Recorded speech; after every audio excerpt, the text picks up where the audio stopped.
Assalamualaikum warahmatullahi wabarakatuh. Alhamdulillahi wa kafa. Wassalatu wassalamu ala rasulillahi al-mustafa wa ala alihi wa sahbihi wa bad wafa. Amma ba'd. Fa ya ibadallah, usi nafsi wa iyyakum bi taqwallahi faqad faza al-muttaqun. Fala tamutunna illa wa antum muslimun.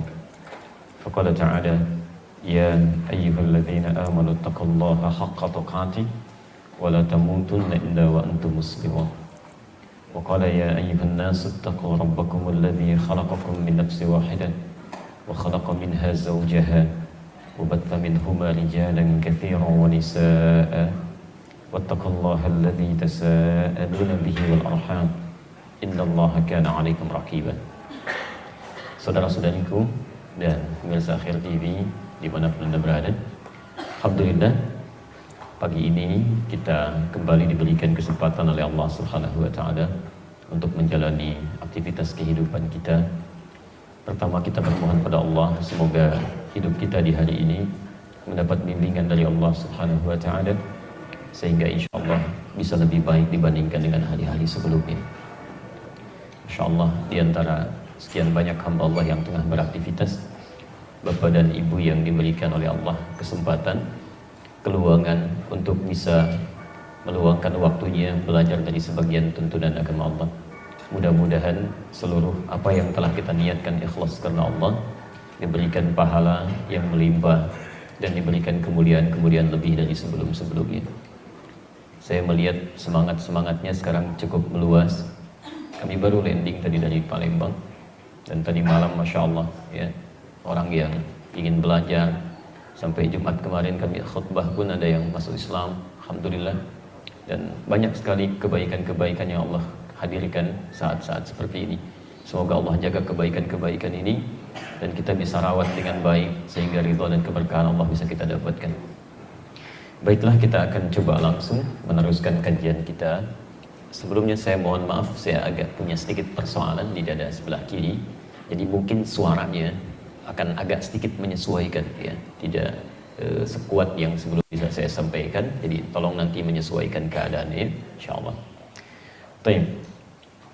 Materi kita yang kita bahas akan mengurai dan meneruskan pembahasan seputar fikih sifat salat Nabi sallallahu alaihi wasallam sebagaimana pendahuluan atau mukaddimahnya telah kita bahas di pertemuan yang lalu.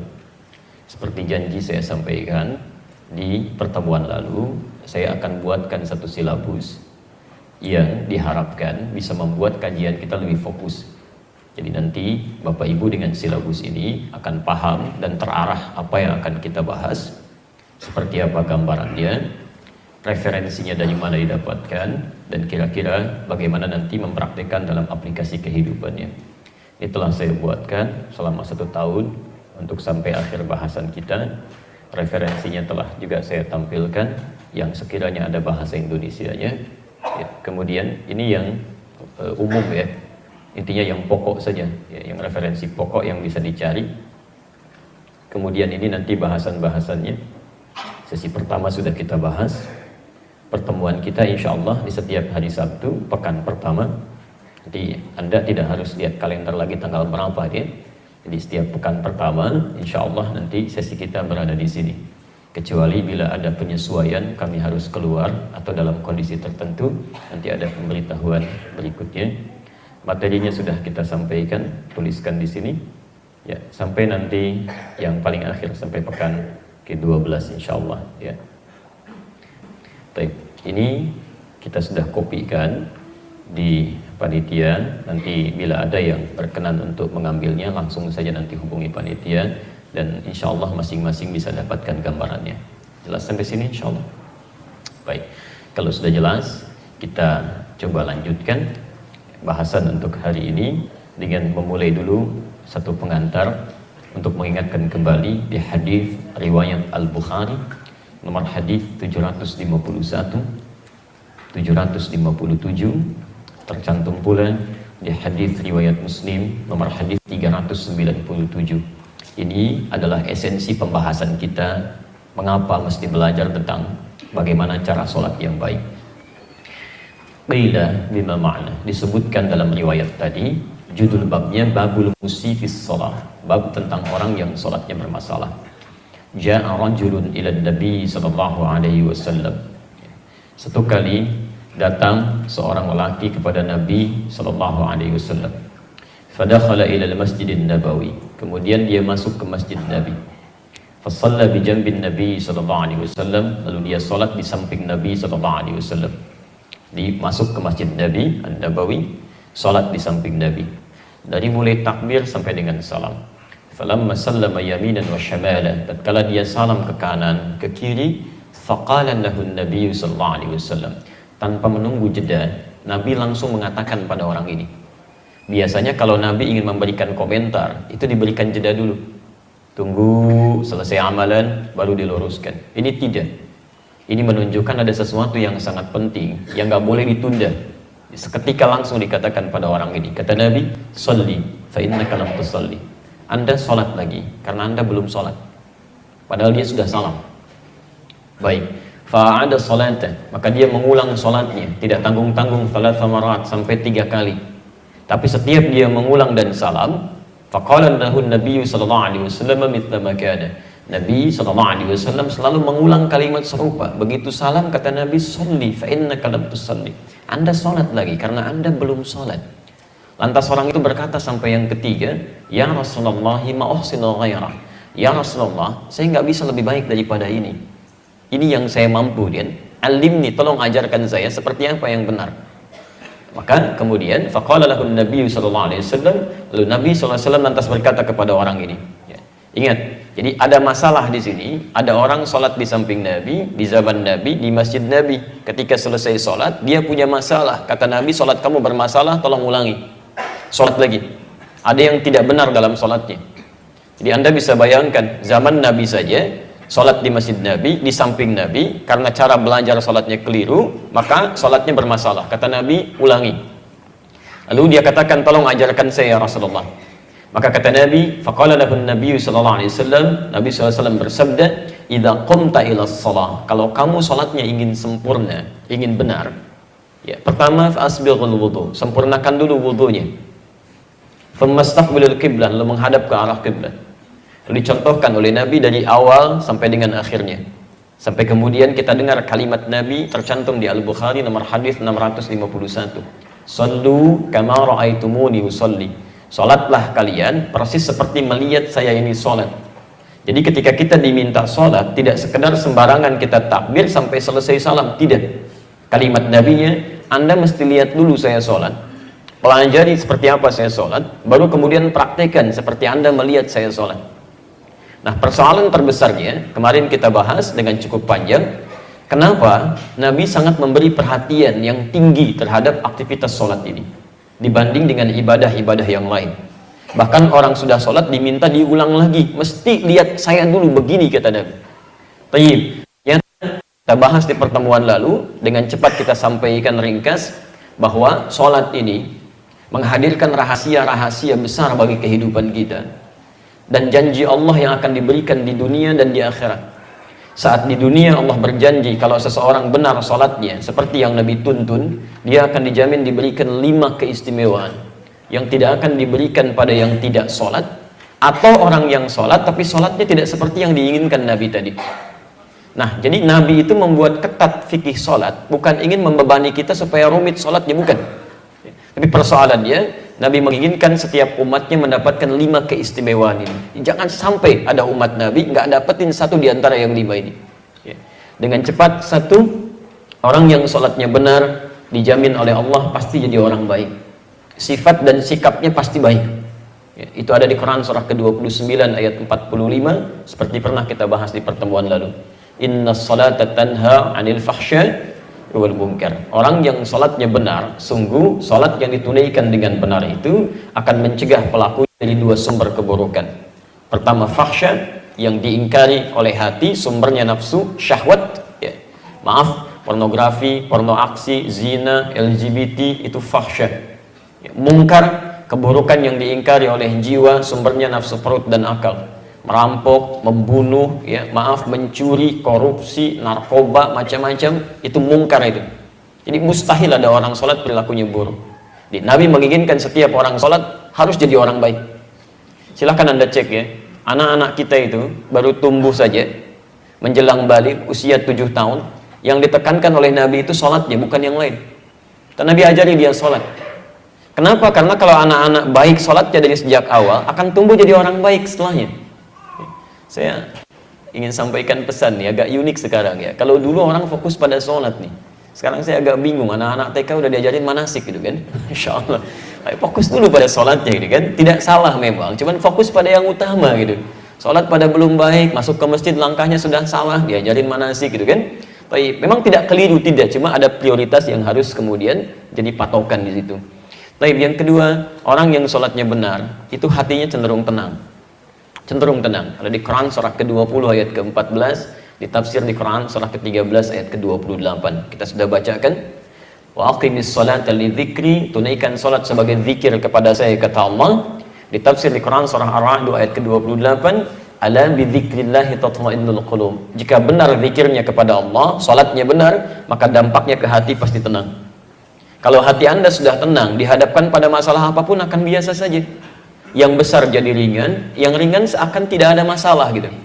Di orang-orang yang sholatnya baik menghadapi persoalan kehidupan, itu cenderung lebih nyaman, tenang gitu. Nggak susah dia. Itu poinnya. Yang ketiga, orang kalau sholatnya benar, dijamin langsung oleh Quran, seperti pernah kita bahas kemarin, ya, Allah akan jamin kemudahan hidupnya, bahkan rezekinya.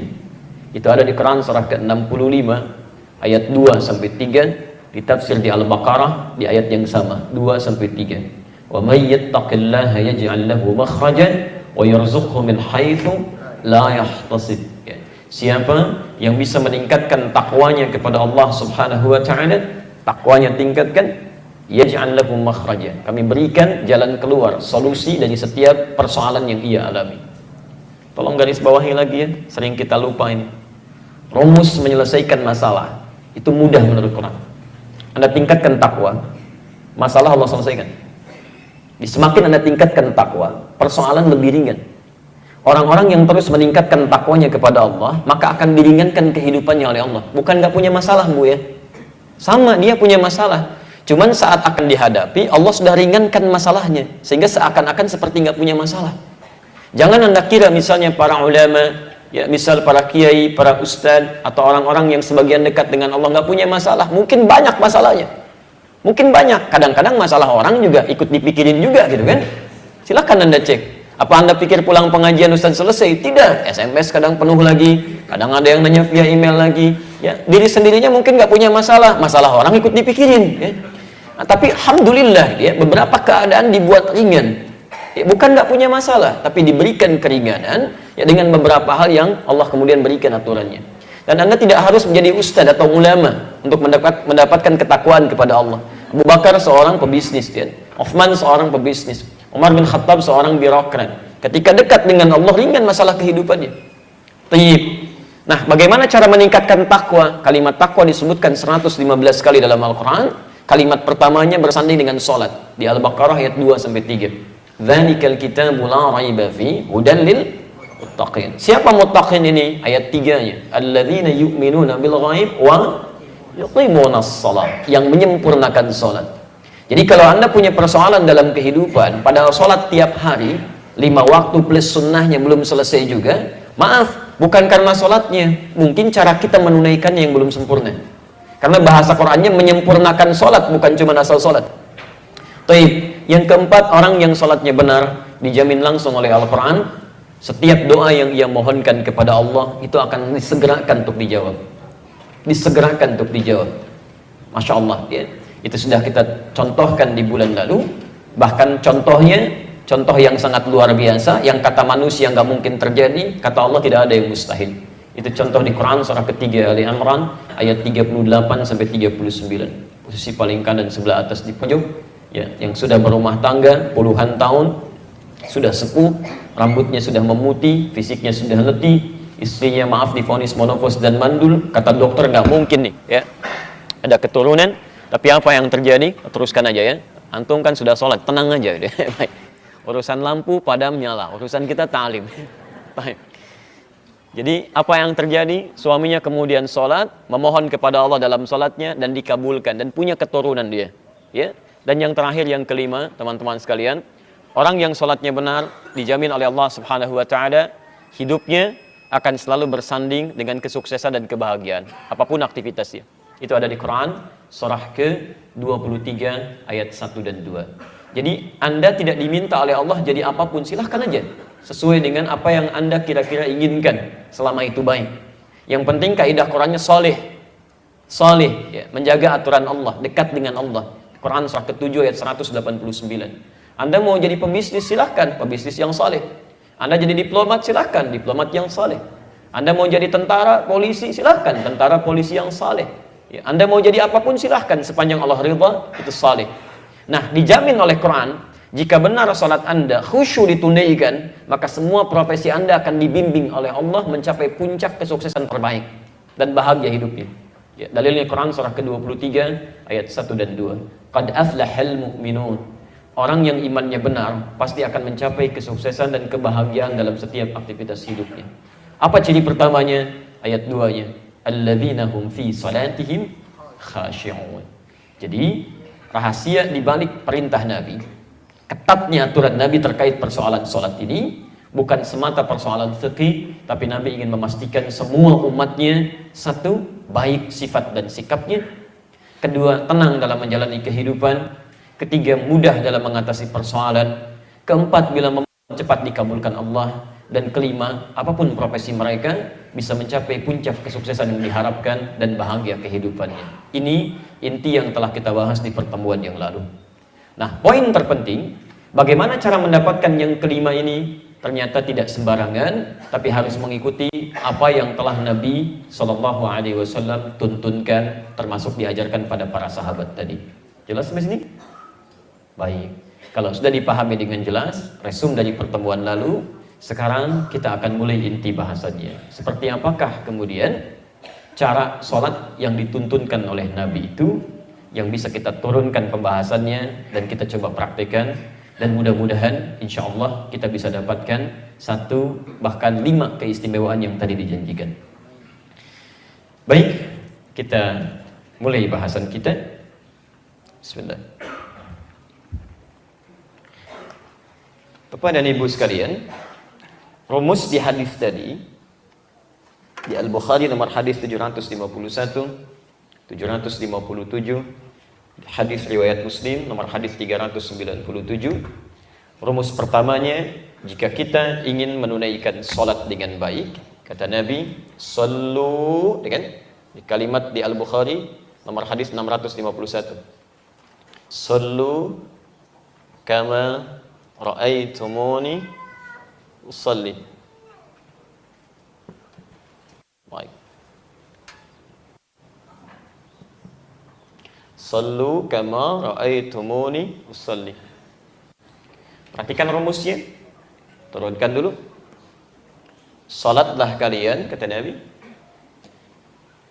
kama ra'aitumuni usalli, sebagaimana kalian telah melihat saya salat.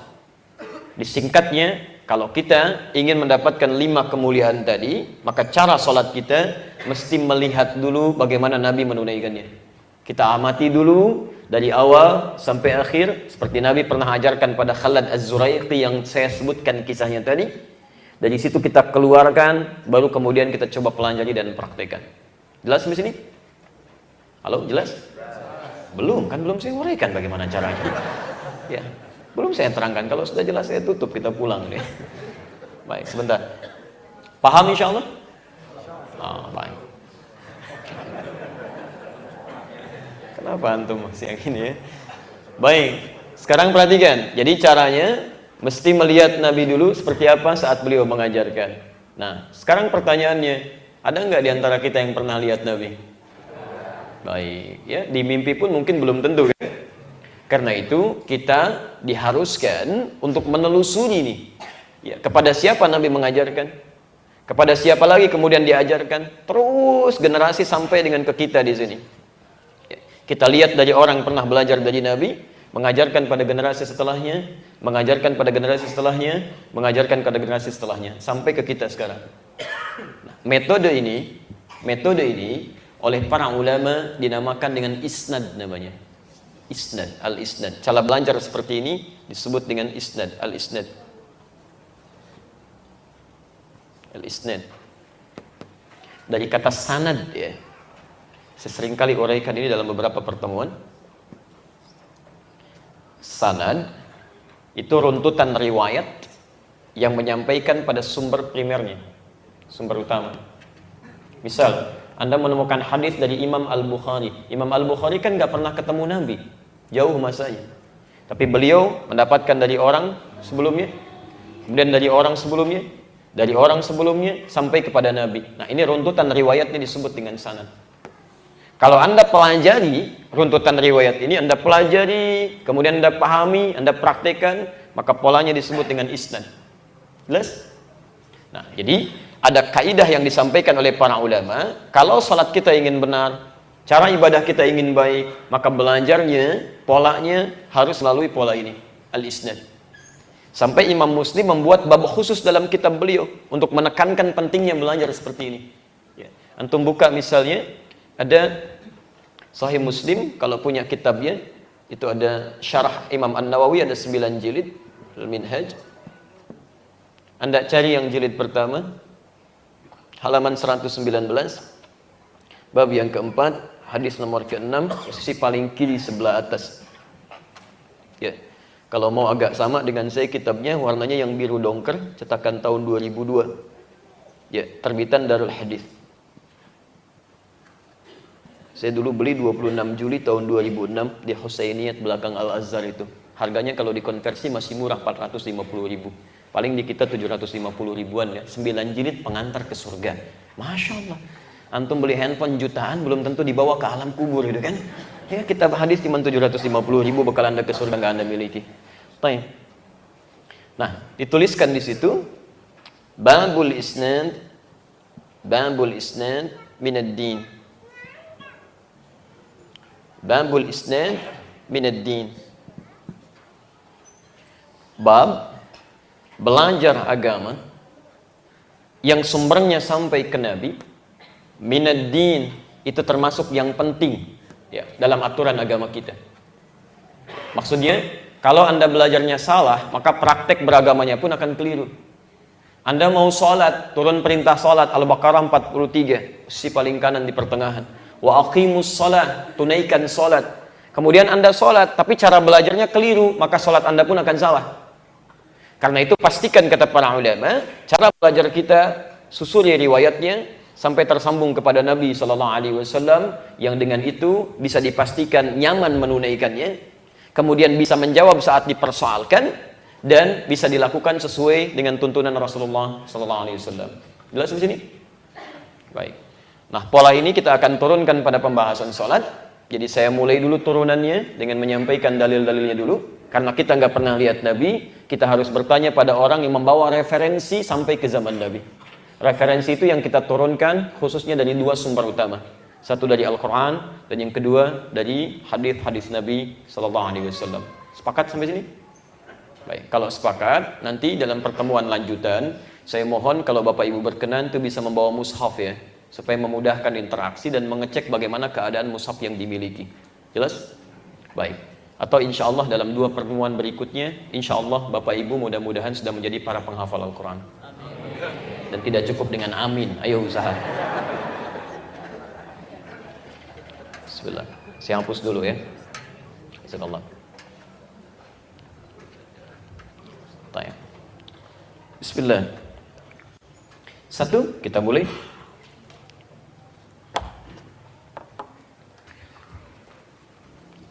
Quran surah ke-2 Al-Baqarah ayat 45 sampai 46, posisi paling kanan, di tengah agak sedikit ke bawah. Sudah. Tuliskan dulu ya.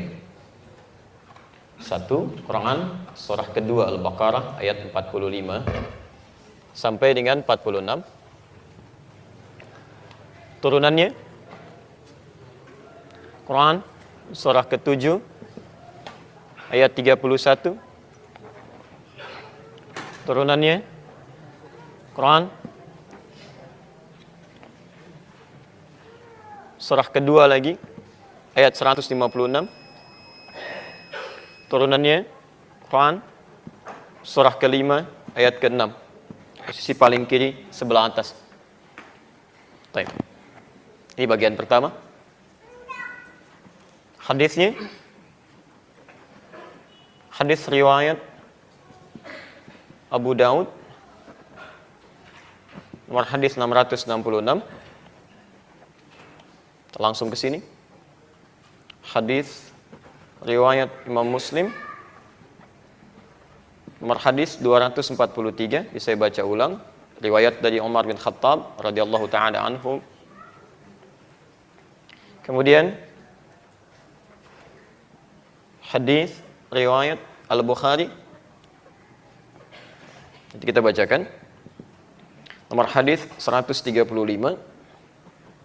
Ini redaksi yang sama ada di hadis Muslim.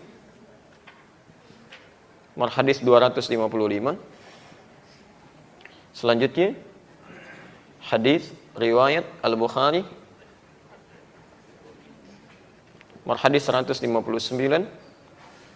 Riwayat yang sama ada di hadis Muslim. Nomor hadis 256.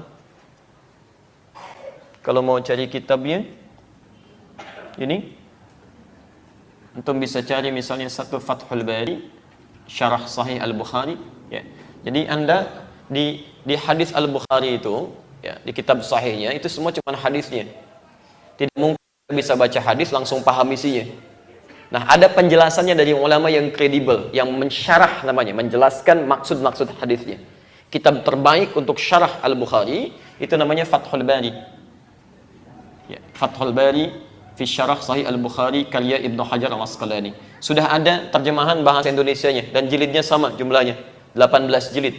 Ya, saya kalau tidak keliru terbitan pustaka Imam Asy-Syafi'i, warnanya kuning itu ya, 18 jilid. Ibnu Hajar Al-Asqalani. Baik. Jadi di juz yang pertama halaman 214 pembahasan ini. Ini yang di kitab asli. Kemudian yang kedua syarah Sahih Muslim, syarah Imam An-Nawawi Al-Minhaj, ya.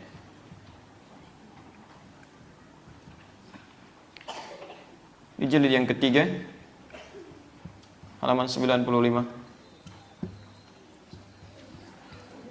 Ya. Ini sumber yang kita coba bahas, ini turunan hadisnya, ini ayatnya. Nanti kalau dipertanyakan di mana kita bisa baca itu, ini dua turunan termasuk yang saya tuliskan di silabus yang kita pelajari. Baik, paham insyaallah? Baik, saya baca ulang ya, dari sini baru kemudian kita coba pelajari. Bismillah. 1, kita akan mulai dari Quran surah kedua Al-Baqarah ayat 45 sampai 46. Turunan ayatnya, turunan itu tafsir dari penjelasan ini ada di Quran surah ke-7 ayat 31, Quran surah kedua ayat 156, Quran surah kelima ayat ke-6, Quran surah kelima Al-Maidah ayat yang ke-6, posisi paling kiri sebelah atas. Penjelasan ini, ayat ini ada di turunan hadis berikut. Sebagian hadisnya ada di Abu Daud nomor hadis 666, hadis Muslim nomor hadis 243. Baik, riwayat Umar bin Khattab radhiyallahu taala anhu. Al-Bukhari nomor hadis 135. Kemudian ada redaksi yang sama di hadis Muslim nomor hadis 255 dari Hamran, ya, khadimnya atau pembantunya sahabat Utsman bin Affan radhiyallahu taala anhu. Dan selanjutnya di Al-Bukhari nomor hadis 159 dan di hadis Muslim nomor hadis 256. Kira-kira materi kita sampai sini. Jadi saya turunkan dalil yang sesuai limit waktu kita untuk kita kaji. Baik.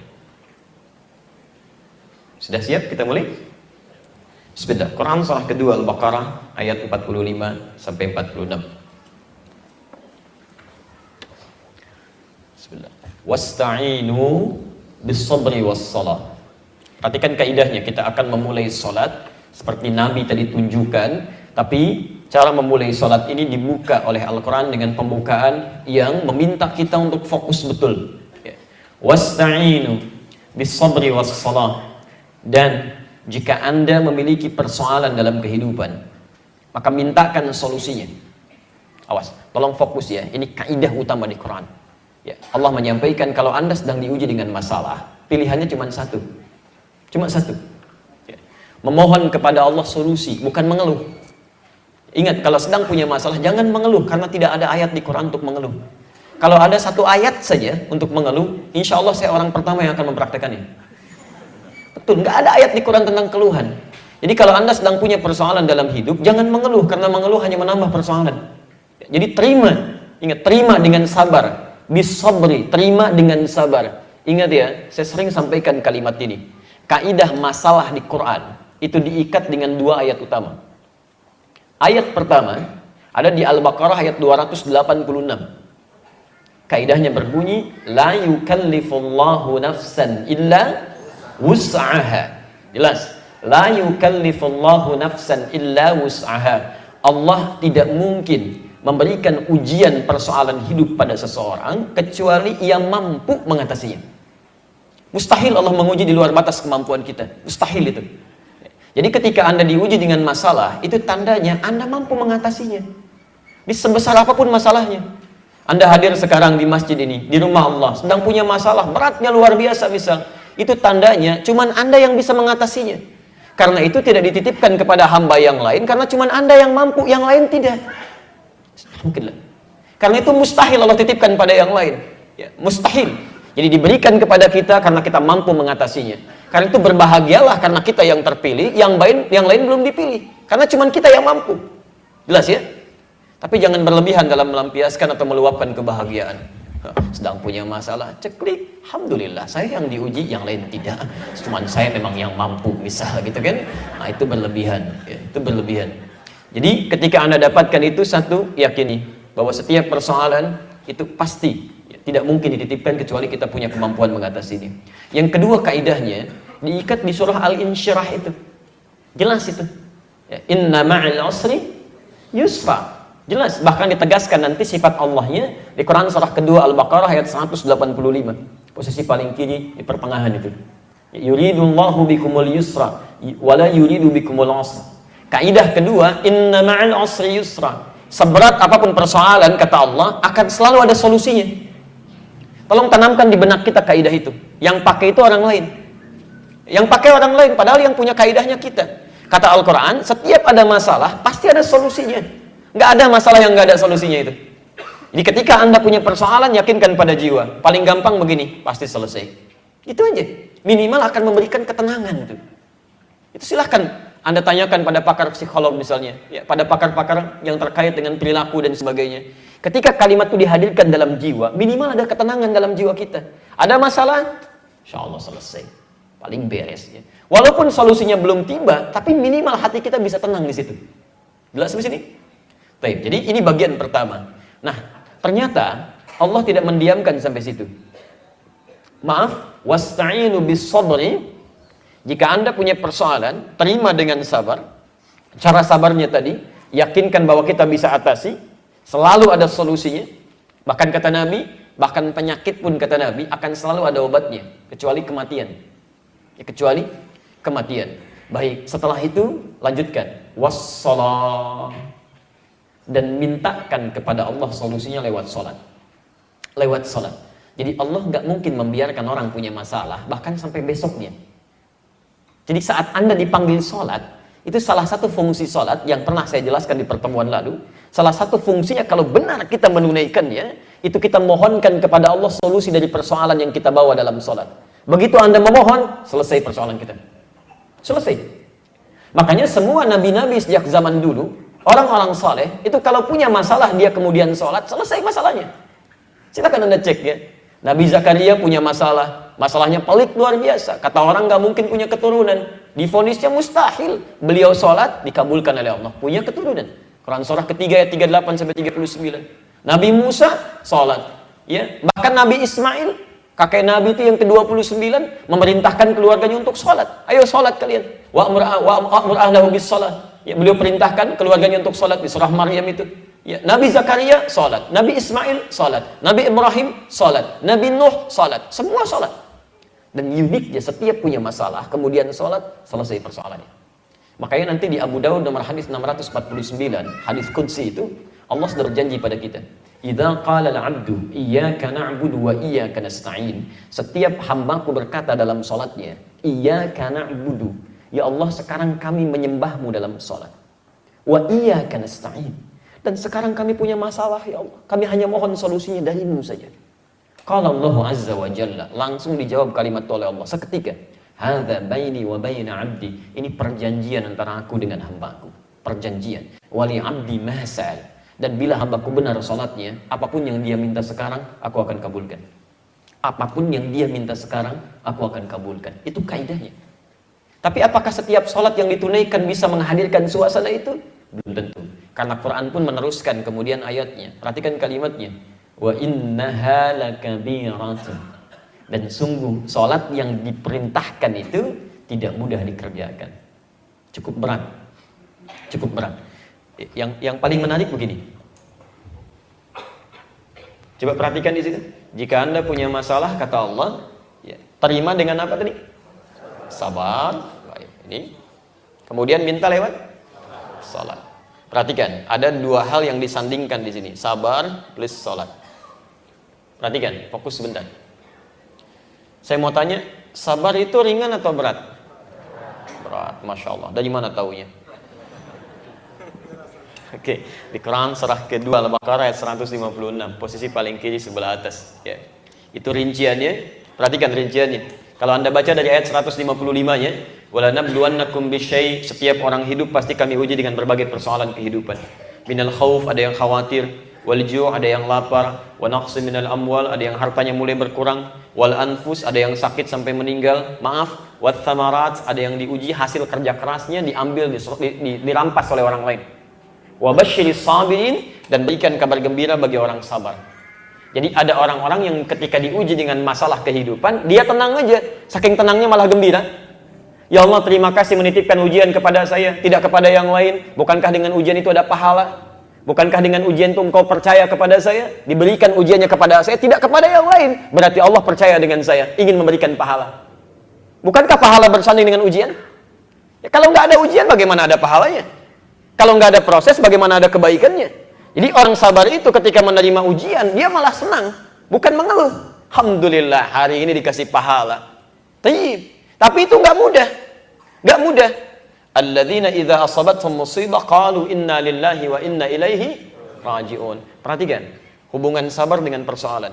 Bagaimana lahir kesimpulan berat di sini? Satu, ayat yang mengatakan wala nabluwannakum. Dan setiap orang hidup, lihat rumusnya ya, lihat rumusnya. Hidup. Nabluwannakum bisyai, kami akan uji dengan masalah.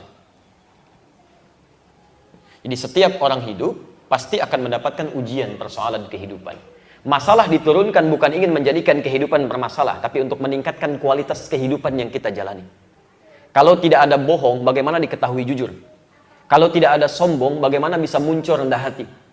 Kalau tidak ada, misal, mohon maaf ya, amarah, marah, bagaimana bisa diketahui sabar? Ini diciptakan oleh Allah persoalan untuk meningkatkan kualitas kehidupan kita. Kalau anak SD tidak ujian, bagaimana bisa masuk SMP? Dan seterusnya. Tapi poinnya adalah, masalah ini ternyata rumusnya akan selalu bersanding dengan kehidupan. Jadi sepanjang orang hidup, pasti punya masalah. Tidak ada orang hidup yang tidak punya masalah. Pasti, minimal sekecil apapun, pasti punya masalah. Termasuk, mohon maaf, Anda sekarang tenang-tenang, nyaman, belum tentu nggak punya masalah itu. Mungkin di rumah ada yang belum selesai, di kantor ada yang belum tuntas. Rumusnya, sepanjang hidup pasti punya masalah. Persamaan terbaliknya, orang yang tidak ingin punya masalah, itu tandanya tidak ingin hidup. Masalah selesai kalau sudah meninggal, selesai. Jadi kalau Anda tidak ingin punya persoalan, artinya sudah tidak ingin hidup. Karena hanya mengakhiri kehidupan, selesai persoalan hidup. Jelas di sini? Tapi bukan berarti bunuh diri, ya itu salah. Itu menambah lagi persoalan kehidupan. Jelas ya? Nah, sekarang fokus sebentar. Saya mau tanya dulu. Anda mau punya masalah atau tidak punya masalah? Halo? Ingin punya masalah atau tidak ingin punya masalah? Kenapa tersenyum? Sudah selesai kan? Kenapa mengeluh ketika diberikan? Ya Allah, saya pengen punya masalah. Dikasih malah mengeluh. Baik kan? Oh, hati-hati ya. Yang tidak ingin punya masalah berarti tidak ingin hidup. Sampai sini, ini belum tuntas. Supaya ini mudah diselesaikan, wabasyiris sabirin, rumusnya sabar. Bahkan kalau Anda sedang mendapatkan tingkat kesabaran ini, ketika masalah datang, malah bukan mengeluh, tapi bahagia, malah senang. Kalau sudah paham rumusnya. Lihat kalimatnya. Hidup berbanding lurus dengan masalah, berbanding lurus dengan solusi. Sabar. Jadi sepanjang kita hidup, sabar itu dituntut. Dari mana tahu beratnya sabar? Karena sabar ini selalu bersanding dengan masalah, plus tidak ada batasnya, kecuali sampai kita wafat. Ini nggak ada batas kesabaran. Sepanjang Anda hidup, ini sabar harus terus ada. Ini yang menjadikan sabar begitu berat dibawa dalam kehidupan. Masalah lagi, sabar lagi, dan nggak ada batasnya. Di orang-orang yang mengatakan, misal, hilang batas kesabaran saya, itu pun sama, tandanya pengen cepat meninggal. Kalau hilang sabar, ya selesai kehidupan. Jelas di sini? Nah, di sini kita simpulkan, sabar tidak mudah untuk dipraktekkan. Tapi ketika sabar disandingkan dengan sholat, ini yang mau saya jelaskan. Ketika sabar disandingkan dengan sholat di Quran surah kedua ayat ke-45 ini, tiba-tiba oleh Allah kalimat sabarnya dihilangkan, dimunculkan dengan kata ganti menunjuk pada sholat, dan disebut lebih berat dibandingkan dengan sabar. Lihat kalimatnya, wasta'inu bis-sabri was-shalah. Wa innaha, dan sholat itu. Kalau kalimat normalnya harusnya wa innahuma, karena yang disebutkan sebelumnya dua, sabar dan sholat. Harusnya Allah mengatakan begini, dan sabar dan sholat itu tidak mudah dikerjakan. Tapi yang satu dihapus oleh Allah, sabar tidak disebutkan, kata gantinya hanya menunjuk kepada sholat. Wa innaha, dalam kalimat bahasa Arab seperti ini memiliki rumus seperti ini ingin menyampaikan pesan bahwa ada perbandingan di situ. Dari dua hal yang dibandingkan oleh Allah, jika yang satu dihapus, itu tandanya yang dihapus lebih ringan dibandingkan dengan yang dimunculkan. Seakan-akan Allah ingin katakan begini, hei, setiap punya masalah, bersabar ya, minta lewat sholat. Keduanya memang berat, cuman sholat lebih berat dibandingkan dengan sabar. Lebih berat dibandingkan dengan sabar. Apa yang menyebabkan sholat lebih berat dibandingkan dengan sabar? Jawabannya ada di Abu Daud nomor hadis 666.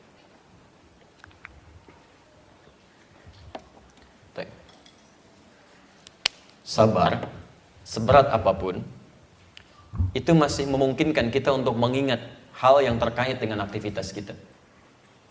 Anda punya masalah, masih ingat makan, kan? Masya Allah, masih ingat minum, masih ingat orang-orang sekitaran kita, masih menghadirkan ingatan yang cukup kuat. Tapi sholat, Masya Allah, lihat keterangan Nabi. Aqimus sufuf, wahadu bainal manakib wal aqdam.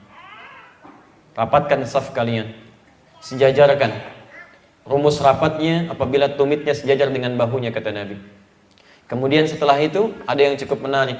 Wala tadharu furjatin lisyaitan. Jangan biarkan setan masuk di celah-celah orang yang sholat. Di celah-celah. Jadi ketika Anda membentuk saf, itu setan berusaha masuk nih. Lihat fokus ya. Setan berusaha masuk. Begitu dia masuk, kata Nabi, walayyinu bi aidi ikhwanikum. Rapatkan saf dan ringankan orang untuk mulai bertakbir. Saat bertakbir itulah kemudian fayaqulu uzkur kada. Saat Anda mulai bertakbir, setan mulai mengatakan, ingat ini ya, ingat itu ya. Sebelum takbir Anda biasa saja. Kalau nggak percaya silahkan praktekkan. Sebelum takbir itu tenang-tenang aja. Tapi Masya Allah, setelah bertakbir, baik orang yang punya masalah ataupun orang yang merasa tidak punya masalah, itu keadaannya akan sama. Kalau sabar, cuma dihinggapi pada orang yang punya masalah. Tapi kalau sholat akan menimpa pada orang yang merasa punya masalah plus pada orang yang merasa tidak punya masalah. Semuanya rata. Begitu dia takbir, kata setan, uzkur kada. Ingat ini ya, ingat itu ya. Makanya ketika Anda mulai mengatakan Allahu Akbar, itu akan muncul di benak kita hal-hal yang bahkan tidak ingin Anda ingat. Tidak percaya silahkan. Lisannya Allahu Akbar, tapi di kepalanya, handphone ada di mana? Apa yang belum dijawab, jemuran belum diangkat, hari ini kajian jadi apa enggak gitu. Macam-macam. Muncul. Bahkan puncaknya, hatta la yash'ural musalli kam raka'atan yusalli. Ada orang yang sampai tidak sadar berapa rakaat sedang menunaikan sholatnya. Ada. Padahal kalau ditanya, sedang punya masalah enggak? Enggak. Masya Allah. Hidupnya tenang-tenang saja, masalahnya ringan. Tapi ketika sholat jadi bermasalah gitu. Itu yang menjadikan sholat bisa lebih berat dibandingkan dengan sabar. Jelas di sini? Tapi karena ada setan khusus memang yang menghadirkan persoalan ketika sholat. Namanya khanzab. Nanti kita akan bahas. Khanzab, ya. Taib. Anda harus belajar bagaimana cara menghindarinya, karena dia akan mulai datang kerjasama dengan setan lain, menggoda mulai wudhu. Temannya Walhan namanya. Ya. Nanti saya akan urutkan tentang nama-nama setan ya, supaya diketahui dan diwaspadai. Dan mohon maaf kalau namanya ada yang mirip-mirip, cepat rubah itu. Ya, cepat langsung rubah, itu bisa bermasalah. Baik. Ada setan wudhu Pak, ada namanya Walhan, sering memberikan was-was. Ya, silakan, pasti terjadi itu. Tidak sedikit orang habis wudhu suka was-was. Saya batal enggak? Kan ada apa enggak? Masih punya wudhu atau enggak? Itu walhan tuh. Jadi sholat itu jangankan saat dimulai, sebelum sholat setannya udah datang. Sabar tidak, baru ada musibah, baru dia datang. Jelas di sini? Jadi ketika dibandingkan, kenapa Allah ingin menghadirkan perbandingan ini untuk menegaskan bahwa ini enggak main-main itu. Sholat itu bukan ibadah ringan. Nah, tapi poin ya, tolong catat rumus ini ya. Bila ada dua perbandingan ibadah dalam kaidah fikih, bila ada dua perbandingan ibadah, yang satu lebih berat dibanding yang lainnya, itu menandakan ibadah itu lebih istimewa dari yang lainnya. Plus memiliki keutamaan yang tidak dimiliki oleh selainnya. Jadi ketika Anda mendapatkan kalimat-kalimat misalnya motivasi yang kuat, ini berat, tandanya pahalanya banyak Pak. Kita siapkan. Siap, itu informasi berharga sekali itu. Ya. Pernah satu ketika begini. Ada sahabat namanya Abdullah bin Abi Umi Maktub. Matanya buta, nggak bisa lihat. Masya Allah. Dan turun surat Abasa kepada beliau karena kasus beliau itu. Antum kenal Abdullah bin Abi Umi Maktub? Alhamdulillah. Kalau kenal repot lah. Antum siapa sebetulnya? Bisa hadir hari ini kenal Abdullah bin Abi Umi Maktub. Tapi ini sahabat mulia. Jadi prototipe untuk teman-teman yang merasa nggak bisa melihat. Itu anugerah. Ayo teladani Abdullah bin Abi Umi Maktub. Saya ini yang melihat, saya masih belum aman nih, karena mata saya masih bisa berbuat maksiat. Masih bisa berbuat maksiat. Kata Quran kan harus lihat yang baik-baik. Quran surah ke-24 ayat 30. Qul lil mu'minina yaghuddu min absarihim. Katakan pada pria-pria yang merasa punya iman, kamu hanya boleh lihat yang baik-baik. Yang enggak baik menurut Allah jangan lihat. Ini mata, lihat handphone mungkin ada gambar yang tidak baik. Jalan ke sini ada aurat terbuka. Di TV ada tayangan yang tidak bagus. Masih mungkin berbuat maksiat. Ada sebagian dari kerabat-kerabat kita dengan izin Allah, dalam bayangan manusia dia nggak sempurna katanya, nggak bisa lihat. Tidak, kasih sayang Allah menjadikan matanya tertutup supaya nggak bisa lihat maksiat lagi. La haula wala quwwata illa billah. Terserah Allah yang punya mata Allah, yang punya telinga Allah, yang punya tangan Allah. Kalau Allah mau ngambil kapan saja terserah. Jadi mumpung kalau Anda masih merasakan nikmatnya itu, gunakan pada yang baik. Kalau sudah diambil sebagiannya, itu tandanya fungsinya ditutup oleh Allah untuk menutup fungsi maksiat dan menghadirkan kebaikan lewat level yang lain. Abdullah bin Abi Umi Maktum, sahabat mata nggak bisa melihat, jarak rumah jauh dari masjid, nggak ada penuntun.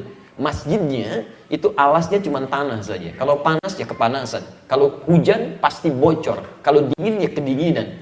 Maaf, tiang-tiangnya cuma dari pelepah kurma, atapnya dari daun-daun kurma. Anda tahu apa yang terjadi? Beliau masih rajin itikaf di masjid, zuhur ke asar, maghrib ke isya, cuman subuh agak repot.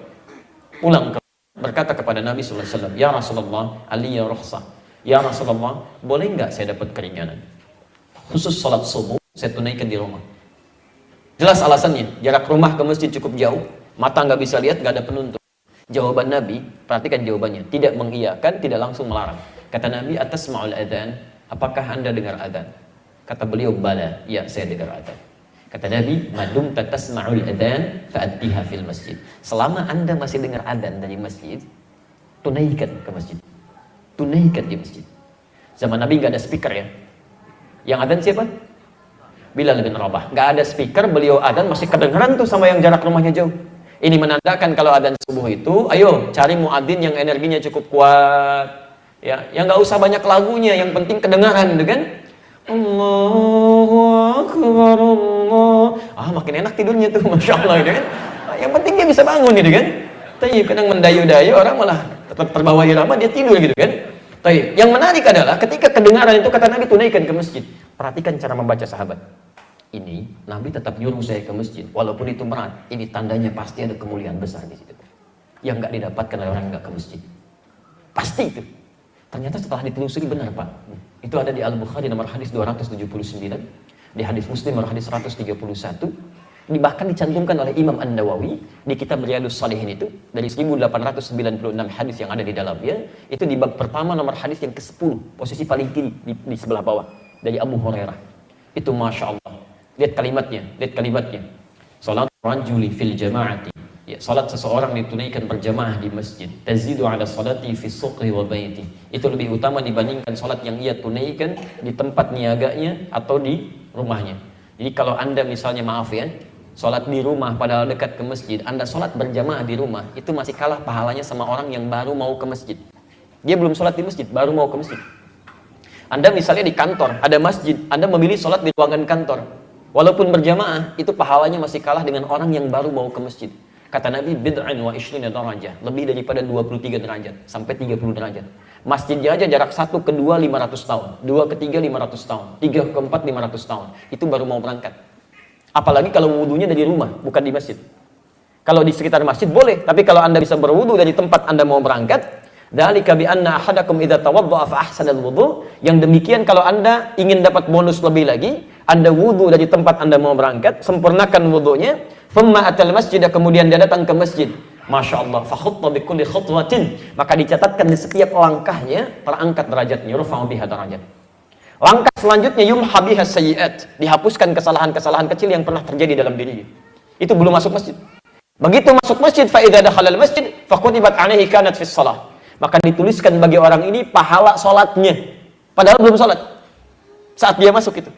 Sampai ketika dia mengatakan, Allahumma ftahli abwaaba rahmatik, ya Allah mohon bukakan pintu-pintu rahmatmu. Wal malaikatu yaqulun, langsung malaikat berkata, lihat kalimatnya, Allahumma arhamhu, ya Allah rahmati orang ini. Allahumma ighfir lahu, ya Allah ampuni dosa-dosanya. Allahumma tub alaihi, ya Allah terima taubatnya. Terima taubatnya. Itu semua akan diberikan selama dia berada di masjid, malam yu'dhi aw yuhdits. Sepanjang dia enggak merusak amalnya atau sengaja membatalkan wudunya, diberikan semua. Karena tahu ada peluang besar di sini, Abdullah bin Abi Umi Maktum tetap menyiapkan dirinya untuk ke masjid.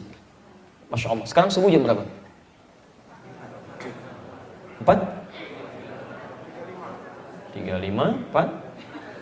32? 34? Masya Allah. Jamaah tanah kusin subuh ini, pagi ini berbeda pendapat tentang waktu sholat subuh. Masya Allah. Misal 4.35 misalkan, tadi di Palembang kita 4.50. Baik. Itu 4.35 subuh. Jam 3 berangkatlah kalau kita nusurin jalan begini sampai ke masjid. Dan Masya Allah, tadi antum jawab yang adzan itu Bilal. Sejak peristiwa itu yang adzan Abdullah bin Abi Umi Maktum, khusus adzan subuh. Sampai Ramadan itu adzannya 2 kali. Abdullah bin Abi Umi Maktum adzan pertama untuk menandakan waktu sahur sebentar lagi habis. Kemudian Bilal bin Rabah itu adzan untuk subuhnya. Dan mengingat peristiwa itu sampai sekarang di Madinah adzannya 2 kali. Kalau Anda umrah atau haji, itu pasti Anda akan dengar adzan 2 kali subuh itu untuk mengabadikan peristiwa tadi. Jadi ibu kalau dengar adzan yang pertama, jangan dulu sholat subuh ya. Jangan terlampau soleh itu. Kalau ada yang langsung ke masjid sholat, begitu pulang, aduh saya ketinggalan, padahal belum adzan.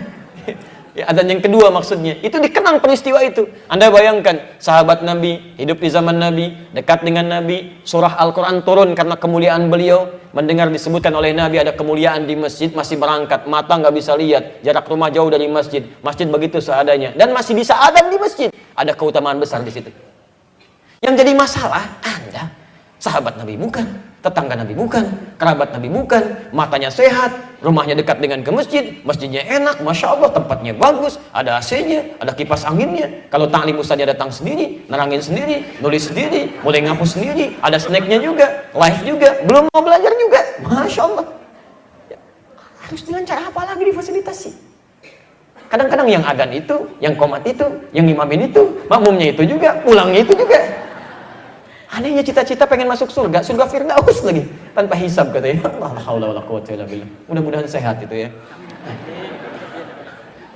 Taib. Nah, rumusnya adalah jika Nabi tetap meminta kita atau ada perbandingan sesuatu yang besar, ini menandakan pahalanya banyak. Makanya ketika disebutkan lebih besar dibanding sabar, ini menandakan pahala salat itu banyak, Pak. Sampai nanti kita akan bahas lebih dalam lagi, ternyata amal yang pertama dihisab oleh Allah itu salat. Nanti di Abu Daud nomor hadis 864. Inna awwala ma yuhasabu bihil 'abdu yaumal qiyamati as-shalah. Maaf ya, Anda walaupun ratusan kali umrah, salat Anda bermasalah, umrahnya enggak akan ada nilainya. Yang diuji pertama kali salatnya. Jika bagus, indikasi amal yang lain bagus. Jika bermasalah, yang lain pasti ada persoalan.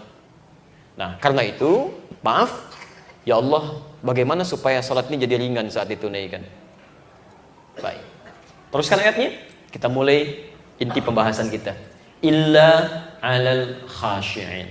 Salat ini akan berat ditunaikan lebih daripada mengemban sabar dalam kehidupan, kecuali bagi orang khusyuk. Khusyuk. Masya Allah. Illa 'alal khashi'in, kecuali bagi orang khusyuk.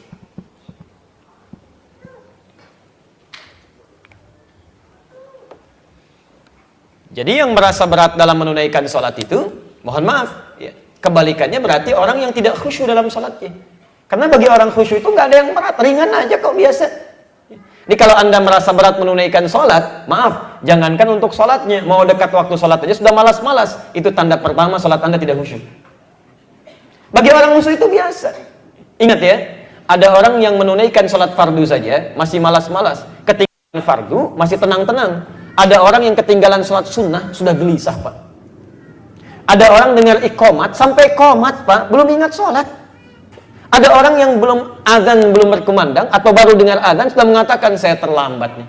Saya terlambat. Padahal azan baru berkumandang. Tadi subuh kan 4.35. Dia biasa tahajud bangun jam 3. Tiba-tiba dia bangun pas azan. Allahu Akbar, Allahu Akbar. Ya Allah, terlambat saya. Padahal subuh belum dimulai. 4.35 subuh belum dimulai, baru azan dia sudah menyesal. Ada orang yang bangun jam 5:34, lewat tuh. Bukan cuman komatnya, waktu sholat udah lewat, dia tenang aja. Ini menandakan kalau dia merasa, Anda satu hari kalau merasa berat menunaikan sholat, itu tandanya, itu tanda pertama ada ketidakkhusyuan dalam menunaikan sholatnya. Jelas di sini? Baik. Jadi teman-teman sekalian, yang pertama, kaidah sholat yang berat ditunaikan itu ternyata tidak berlaku bagi semua hamba, ya, kecuali hanya bagi orang yang khusyuk, sholat itu akan ditunaikan dengan ringan. Kaidah pertama, tahan, gak usah dihapus. Saya ulang. Maaf, sholat tadi berat atau ringan? Tuh kan belum khusyuk tuh. Salat berat. Baik, kecuali bagi orang yang khusyuk. Baik. Yuk, menilai masing-masing saja ya. Kalau masing-masing sudah merasa nyaman dengan sholat, itu tanda pertama dan nikmat pengantar kehusyuan. Baik, keluarkan rumusnya. Fokus, keluarkan rumusnya. Dari sini, kita bisa ketahui dari uraian Quran ini, ternyata kalau kita ingin ringan sholatnya, ingin khusyuk dalam sholatnya, ternyata proses khusyuk itu tidak dimulai saat sholat, tapi dimulai sebelum sholat. Pernah sholat.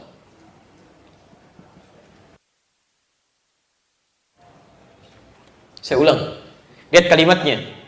Sholat itu berat ditunaikan. Jadi ada orang yang ingin sholat merasa berat, gitu kan?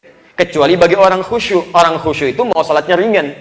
Ini menandakan khusyuk dimulai bukan saat menunaikan sholat, tapi dimulai pra sholat. Jelas di sini? Jadi kalau Anda nanti bertanya, bagaimana cara saya khusyuk ya Allah supaya sholat saya ringan? Maka dijelaskan kemudian nanti oleh Al-Quran.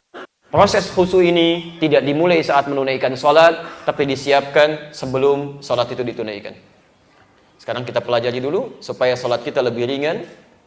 Kita akan bahas khusyuk, atau cara khusyuk dalam tuntunan Al-Quran dan Sunnah Rasulullah SAW.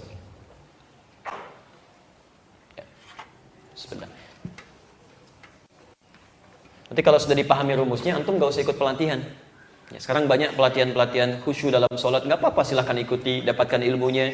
Tapi sebetulnya teorinya sudah jelas di sini. Ya, kalau antum bisa praktekkan, insya Allah akan lebih baik. Ya. Baik, fokus. Ya Allah, Engkau katakan sholat begitu berat, kecuali bagi orang khusyuk. Orang khusyuk akan ringan menunaikan sholat. Bagaimana cara kami khusyuk? Teruskan. Quran surah kedua ayat 46. Ini cara pertamanya.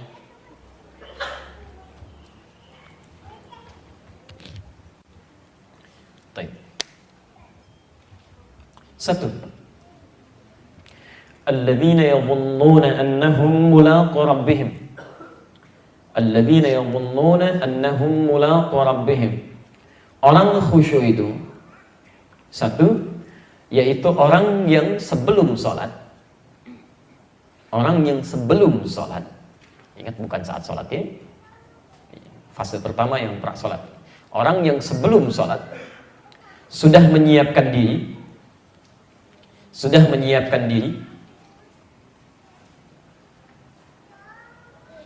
untuk menghadap pada Rabbnya. Untuk menghadap pada Rabbnya. Orang yang sebelum sholat telah menyiapkan diri untuk menghadap pada Rabbnya. Yadhunnuna annahum mulaqu rabbihim. Perhatikan cara menerjemahkannya. Kadang-kadang terjemahan tidak sesuai dengan makna yang diinginkan. Ya. Di situ kan disebutkan menduga bertemu dengan Allah. Ya, dhann itu punya 3 arti. Ya, bisa dugaan biasa, bisa dugaan kuat, bisa punya keyakinan. Kadang-kadang yakin disebut dengan dhann. Ya, kalau terlampau yakin disebut baru dengan kalimat al-yaqin. Nah, sekarang fokus, perhatikan. Keterangan Al-Qur'an, orang khusyuk itu bedanya, kelihatan tandanya sebelum dia menunaikan sholat. Jadi sebelum dia menunaikan sholat, dia sudah punya persiapan. Dia merasa nih, saya akan menghadap Allah sekarang. Harus punya persiapan nih. Saya kasih ilustrasi begini ya. Saya kasih ilustrasi nih. Jam 9 nih. Ada undangan makan siang nih. Ya, insya Allah ba'da dhuhr. Ya, jam 1 itu ya, ada undangan makan siang kita, Bapak dan Ibu sekalian, dari salah satu tokoh ya, di Jakarta. Insya Allah undangan terbuka. Kalau misalnya saya ajak Bapak Ibu juga mungkin bisa ya untuk bisa hadir di situ. Kira-kira kalau ada undangan dari salah satu tokoh, ada ajakan, kemudian kita diajak makan, antum perbaiki penampilan nggak? Perbaiki, baik ya. Baik, cuci muka nggak? Cuci muka, perbaiki, bagus ya. Maaf, ini cuma contoh ya, cuma contoh, bukan beneran ya. Cuma contoh aja, nggak ada undangannya, tapi saya cuma kasih ilustrasi. Kan di awal saya bilang ada ilustrasi gitu kan. Baik, saya mau diundang jam 12 kan, antum mau saya ajak, antum perbaiki ya. Baik, perbaiki penampilan. Baik, bahkan undangan yang dari manusia, ya ada resepsi pernikahan, ada undangan macam-macam, bajunya begitu bagus, bahkan baju terbaru dipakai, sepatunya disemir dulu, undangan dari manusia yang belum tentu memberikan apa yang Anda harapkan, belum tentu memaafkan kesalahan yang pernah dilakukan. Nah, sekarang bandingkan ketika diundang oleh Allah Subhanahu wa taala, persiapan apa yang sudah Anda siapkan pada zat yang telah berjanji untuk mengabulkan segala permintaan Anda, memaafkan segala kesalahan Anda, mengampuni segala dosa-dosa Anda. Anda diundang oleh manusia saja yang belum tentu mengabulkan permintaan kita, persiapannya begitu bagus. Bahkan Masya Allah, kalau diundang pejabat tertentu, atasan tertentu, kata-kata juga diatur dulu. Bagaimana supaya jelas kalimatnya, bagaimana supaya tampilnya saya mengesankan, bagaimana supaya dilihat karismanya muncul dengan kebaikan. Bertemu manusia bisa sedemikian Anda perfeksionisnya. Maka bagaimana ketika bertemu dengan Allah? Orang khusyuk akan lebih daripada itu. Makanya diturunkan di Quran surah ke-7 ayat Inatakum, kenakan pakaian terindahmu. Coba lihat kalimatnya, pakaian terindah. Itu sindiran halus di Quran. Antum Masya Allah memenuhi undangan manusia, pakaian begitu indah, disiap-siapkan bagus. Memenuhi undangan Allah di tempat terbaik di muka bumi, pakaian kita begitu-begitu aja. Coba cek. Bahkan ironisnya, mohon izin, lihat. Coba bandingkan. Orang mau musyrik saja, pakaiannya bagus-bagus. Mau musyrik. Ada yang pakai jas, ada yang pakai kebaya, Masya Allah, ada yang pakai batik, anaknya dibawa, rambutnya kepang 2, bawa makanan macam-macam. Gembiranya luar biasa. Orang mau musyrik gembira pakai pakaian bagus. Antum yang sudah dikasih iman, dipanggil ke tempat yang memberikan iman, Masya Allah. Pakaian begitu-begitu aja. Pakaian bola sama dengan pakaian sholat. Masya Allah, belakangnya nomor 9. Malaikatnya sampai bingung. La haula wala quwwata illa billah. Kalau nggak percaya coba nih siapkan ya. Kalau nggak percaya silahkan antum siapkan pakaian sholat nih, pakaian yang terbaik, laki-laki pakai minyak wanginya, kan? Hadirkan yang paling indah, itu akan lain suasananya dengan menggunakan pakaian ala kadarnya. Silahkan cek, pakai nih sholat pakai kaos oblong, sekedar menutupi aurat, bandingkan dengan pakaian yang lebih baik dibanding itu, cara sholatnya akan lain, takbirnya juga akan enak. Begitu takbir Allahu Akbar, nikmat. Nggak percaya silahkan Pak, begitu zuhur hadirkan suasana tadi. Khudhu zinatakum 'inda kulli masjid. Pakai pakaian terbaik. Allah yang kita hadapi. Yang kedua, antum katakan tadi, Masya Allah, ya, ada yang cuci muka dulu, ada yang mandi dulu, ada yang macam-macam dulu. Bertemu dengan Allah, persiapan kita tambahkan. Quran surah ke-5 ayat ke-6. Nanti kita bahas turunannya. Sudah. 1, siapkan pakaian terbaik.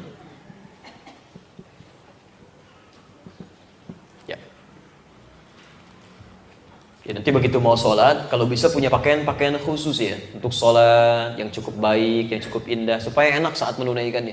Ya, nanti begitu nanti antum masuk saf, bisa kelihatan tuh. Silahkan aja cek, ya. Silahkan cek. Bajunya yang enak, yang bagus, cara sholatnya akan lain. Baju yang biasa-biasa akan lain juga. Tapi tidak harus saling mengomentari ya. Datang orang pakai kaos, nggak khusyuk ya kayaknya. Nggak usah ya, pelan-pelan aja. Untuk foto, ceklik, contoh orang tidak khusyuk. Itu berlebihan ya, jangan. Hati-hati. Baik. Ya, fokus ini. 2. Sempurnakan wudhu. Ketemu manusia antum mandi dulu, cuci muka, menghadap Allah, sempurnakan wudhu. Quran surah ke-5 ayat ke-6. Posisi paling kiri sebelah atas.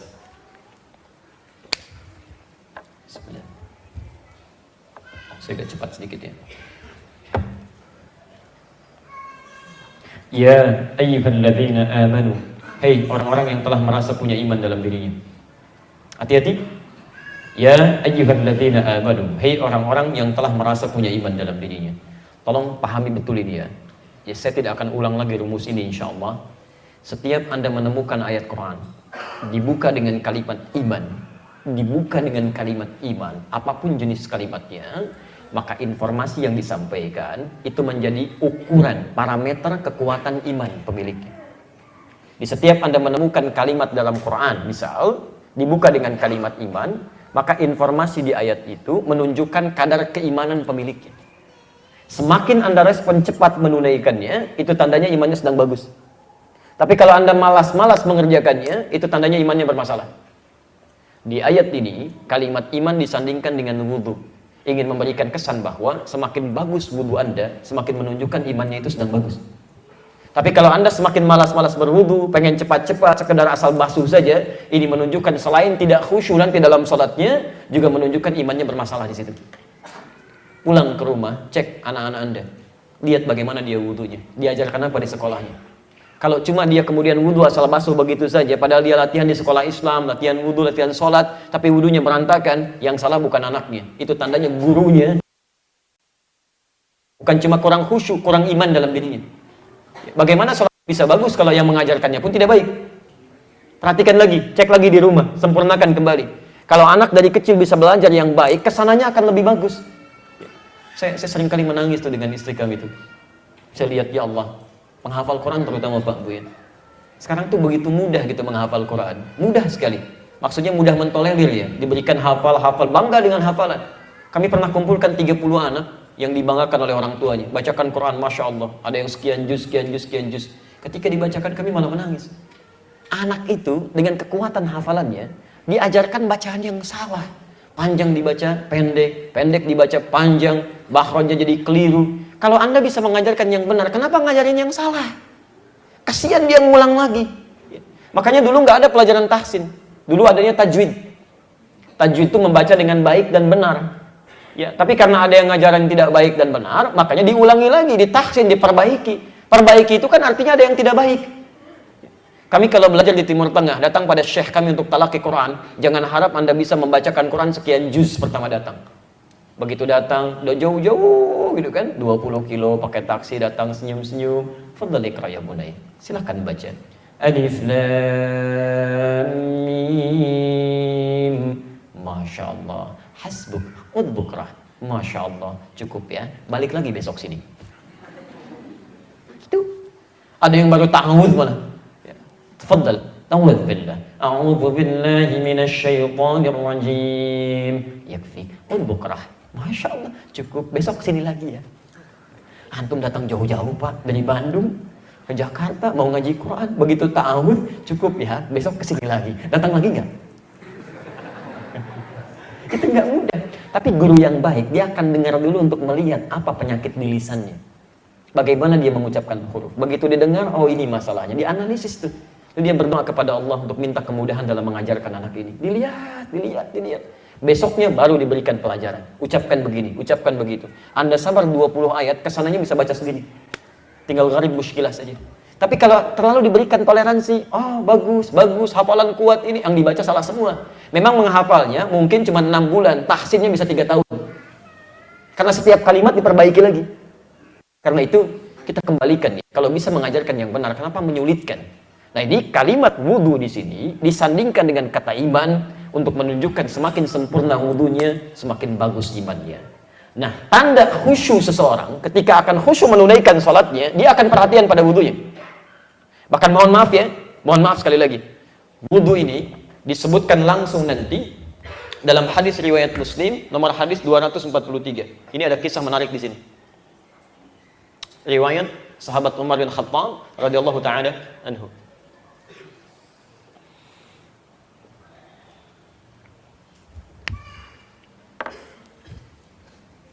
Umar mengisahkan ada seorang lelaki di zaman Nabi selesai berwudu, dia sedang wudu. Fataraka bimawdhi'in fi dhahri min rijlihi. Maka dia saat wudu tidak sadar ya, karena terburu-buru meninggalkan basuhan sedikit saja yang senilai dengan besar kukunya. Jadi begitu membasuh kakinya, ada yang tidak terbasuh. Yang tidak terbasuh ini itu lebarnya cuma selebar kuku lah. Karena dia buru-buru, tidak terbasuh sekecil aja, sekecil kukunya itu. Fa'absarahu Nabi sallallahu alaihi wasallam. Kelihatan oleh Nabi. Apa kata Nabi? Begitu datang, irji' fa ahsin wudu'aka. Maaf, kamu belum wudu, ulangi wudumu, perbaiki. Saking pentingnya khusyuk itu dimulai dari wudu, seorang sahabat pun tertinggal secuil kukunya, kata Nabi, perbaiki wudunya, kamu belum wudu. Bahkan ingat betul ini ya. Saking khusyuknya atau menentukannya proses khusyuk dimulai dengan wudu, orang yang wudunya tidak benar, bukan cuma tidak khusyuk, maaf, salatnya pun tertolak. Itu ada nanti di Al-Bukhari nomor hadis 135, hadis Muslim nomor hadis 255.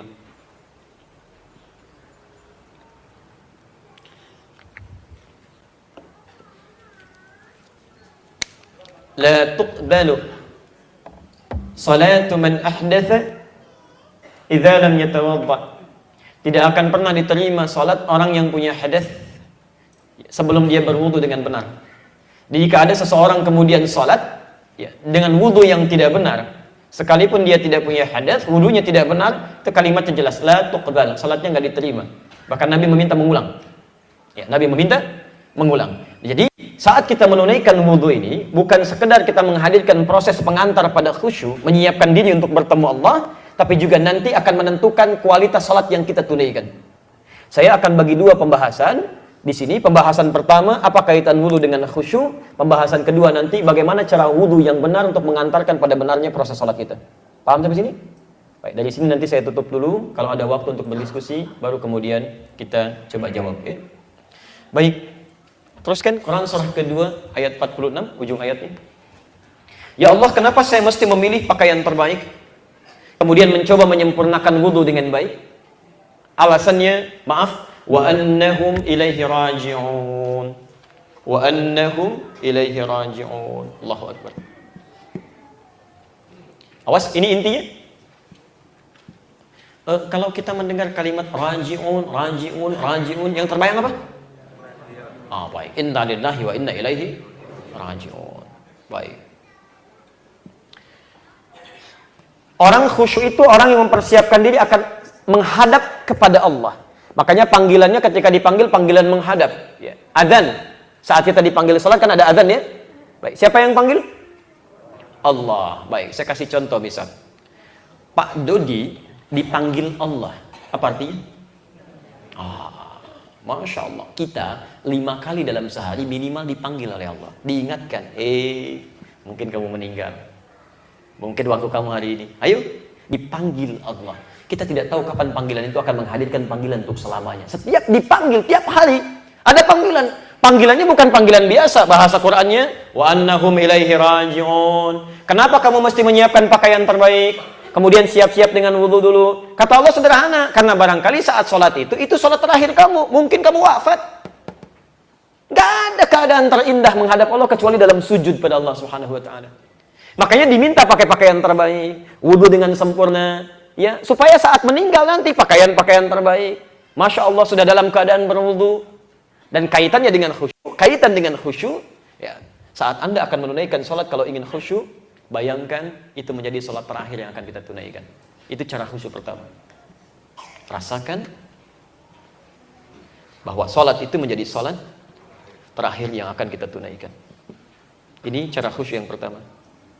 Prak sholat. Ya. Jadi Anda ketika mendapat panggilan dari Allah, Allahu Akbar, Allahu Akbar. Ya Allah, dipanggil Allah. Mungkin saya dipanggil untuk selamanya. Cepat. Jangan tunda. Makin Anda tunda, mungkin maut datang lebih cepat, kan? Udah wudu dulu. Nanti kita ajarkan cara wudu yang baik. Setelah itu Anda siapkan pakaian yang paling halal ya. Bukan yang paling mewah, yang paling halal kenakan. Sehingga saat begitu Anda sholat, tiba-tiba Anda meninggal, Masya Allah, dengan pakaian paling halal. Ada wudu yang terbaik ditunaikan. Rasakan, begitu Anda mau memulai sholat, rasakan mungkin ini sholat terakhir saya. Kita tidak tahu kapan kita akan menghadap pada Allah Subhanahu wa Ta'ala. Ya, kami punya seorang siswa yang diantara siswa daurah yang kami siapkan di Sekolah Kadar Ulama. Kami berada di Palembang, dia tidak cerita. Kalau malam Kamis kita bertemu ya, dia tidak cerita kalau istrinya sedang dalam fase akan melahirkan. Masya Allah, kasih kabar kepada kami selesai Jumatan, padahal saya baru terangkan di Jumat itu. Suatu saat kita akan wafat. Alhamdulillah Ustaz, anaknya sudah dilahirkan, lancar, persalinan normal, sudah mendapatkan ASI dari ibunya. Tiba-tiba yang dilahirkan anaknya, yang kesulitan ibunya, jam 9 terjadi pendarahan sampai dengan koma. Sampai dengan saat suaminya Jumatan dipanggil oleh Allah Subhanahu wa Ta'ala. Itu keluarga yang saya kenal sangat saleh, orangnya baik, istrinya saleha, dia bercadar juga, Masya Allah, luar biasa lah. Dan sangat luar biasa tampilan kehidupannya itu. Saking sayangnya Allah pada perempuan ini, sudah kamu merindukan wafat yang sangat indah, sudah kamu wafat dalam keadaan jihad saja. Bukankah jihad perempuan saat melahirkan? Wafatnya syahadah, dalam keadaan dia berjihad, Masya Allah. Hidupnya luar biasa, diisi ta'lim. Itu suaminya sederhana Pak, cuman jualan kebab, gitu kan? Dia mau belajar, tapi waktunya nggak terbuang. Dia belajar hadis, belajar talaki, belajar macam-macam, belajar Quran. Satu keluarga tuh datang. Ya, dan hidupnya indah. Hidup dalam keadaan yang terbaik, meninggal pun wafatnya syahadah, itu yang paling diharapkan. Tiba-tiba wafat di hari Jumat dalam keadaan suami Jumatan, wafatnya dalam keadaan syahadah, diambil oleh Allah Subhanahu wa Ta'ala. Indah, persiapannya lengkap semua. Suami sholat, istri dalam keadaan setelah melahirkan, selesai. Indah, kita nggak bisa pilih kapan kita akan pulang. Tapi Allah berikan kesempatan pada kita setiap hari untuk memperbaiki diri. Kita nggak tahu. Makanya kata para ulama, kalau Anda terfikir untuk berbuat maksiat, bayangkan mungkin wafat saat itu. Itu untuk mencegah kita berbuat salah. Awas, hati-hati, kita nggak tahu kapan dan di mana kita wafat. Tapi kita bisa menyiapkan diri wafat dalam keadaan terbaik. Anda ada proyek nih, disodorkan, yang tidak benar. Bayangkan saat tanda tangan itu Anda diwafatkan seketika. Apa faedahnya sholat tiap waktu? Ikut ta'lim, tapi wafat dalam keadaan maksiat. Makanya saat akan sholat, itu panggilan Allah. Begitu Allahu Akbar, Allahu Akbar. Allah panggil saya, bagaimana kalau sekarang waktunya? Ini Allah saya katakan tadi di bawah itu, saya kena serangan di dada itu. Begitu keluar, duduk kami di belakang. Oh, mungkin hari ini saya meninggal ya. Sampai, Masya Allah gitu kan. Tapi kita nggak bisa pilih kan. Ya, mungkin berharap meninggal cepat, tiba-tiba lambat. Mungkin berharap meninggal lambat, tiba-tiba cepat. Kita nggak bisa pilih gitu. Allah Ta'ala alam. Karena itu siapkan. Dulu di Qatar Bu, ada seorang perempuan, dia sudah diangkatkan, malamnya mau ditampilkan, diperkenalkan. Saya dulu pernah kisahkan ini. Ya, maaf, begitu sudah dandan rapi, bagus, pakaiannya indah, ya, make upnya bagus, ibunya datang. Hanin wakat saya. Ayo waktunya tiba, kamu keluar. Begitu dia mau beranjak, tiba-tiba dia dengar adzan Isya. Allahu Akbar, Allahu Akbar, dia ingat panggilan Allah nih. Disampaikan pada ibunya, ya amati, wahai ibunda tersayang. Datang panggilan Allah, adzan nida. Masya Allah, kata ibunya, akhirnya kan bisa diakhirkan Isya itu, kamu sekarang muncul dulu. Kata beliau dijawab, ibunya marah, kalau kamu nanti wudu, luntur kembali make upnya, itu Isya bisa diakhirkan, kamu ini menolak mama katanya. Dia keluar, dia tutup pintunya kencang, anaknya memaksa tetap ingin sholat. Apa yang terjadi? Wudulah perempuan ini kisahnya ada. Kemudian dibasuh wajahnya dan seterusnya, luntur make upnya Pak. Normal ya, dia sholat dengan tenangnya, dia takbir, dia rukuk, dia sujud. Saking nikmatnya sujudnya Bu, lama sampai nggak bangun lagi, meninggal dia dalam sujudnya. Manusia menginginkan dia menjadi pengantin dunia, Allah menginginkan dia jadi bidadari akhirat. Manusia menginginkan dia tampil dengan nikmat, itu bukan itu, air wudhu itu yang paling indah. Masya Allah. Jadi begitu Anda mau sholat, bayangkan. Makanya imam ketika Anda mau sholat kan imam itu bukan formalitas. Teman-teman yang jadi imam bertakwalah pada Allah. Bukan formalitas Anda berbalik mengatakan istaqimu.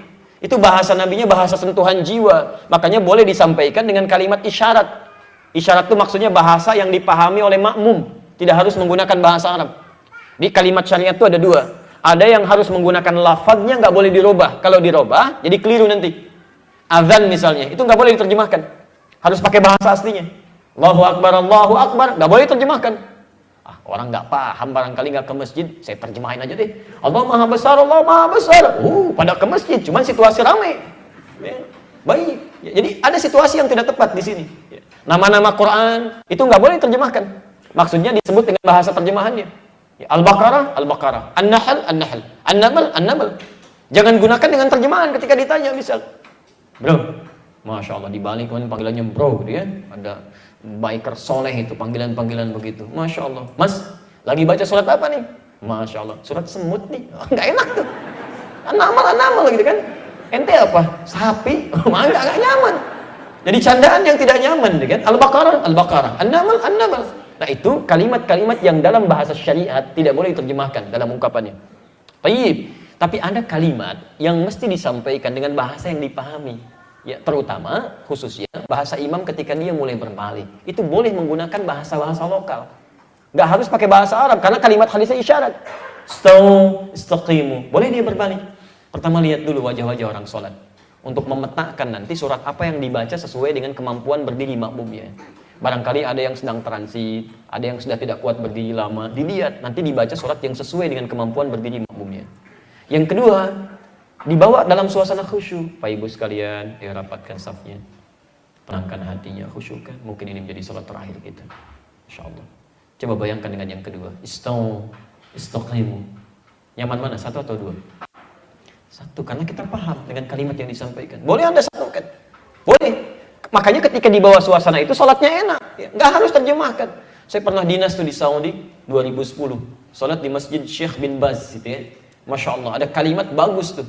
Ya, kata imamnya berbalik, istaqimu, aqfid an-naqal, ij'al al-ittisal bil khaliq, wa la taj'al al-ittisal bil makhluq. Masya Allah, orang dia semua takbir. Ada orang kita dikira, Masya Allah, kalimat bagus nih, bahasa Nabi kan ya kan? Dia praktekkan kan? Istaqimu, aqfid an-naqal, ij'al al-ittisal bil khaliq, wa la taj'al al-ittisal bil makhluq. Kamu bengong. Cuma yang lain ada yang paham, senyum aja kan? Tahu untuk artinya? Baik, tolong rapatkan, luruskan. Tolong matikan handphone. Jadikan hubungan dengan Allah saja, bukan dengan makhluk. Akfilun naqal itu matikan handphone. Zaman Nabi belum ada handphone. Karena sekarang orang mulai sholat tuh handphonenya bunyi, tatitut, minta dimatikan gitu kan. Nah jadi tidak harus antum pulang, ucapkan kalimat yang sama. Di kampung gak ada yang pegang handphone, dia ucapkan kalimat seperti itu. Siapa yang paham gitu kan? Di Anda boleh tidak harus menggunakan bahasa Arabnya, kadang-kadang ada yang gak ngerti. Istau, sudah tahu Pak. Bukan. Rapatkan, luruskan ya kan. Baik, jelas begini? Baik, jadi pertama, kalau ingin khusyuk, hadirkan suasana bahwa mungkin sholat itu sholat terakhir. Makanya cari pakaian yang baik, kan? Wudu yang sempurna, dan mudah-mudahan kita diwafatkan dalam keadaan sujud insya Allah. Baik, mau seperti itu? Tidur ya, insya Allah sebentar lagi. Baik, terakhir, bagaimana cara menyempurnakan wudu?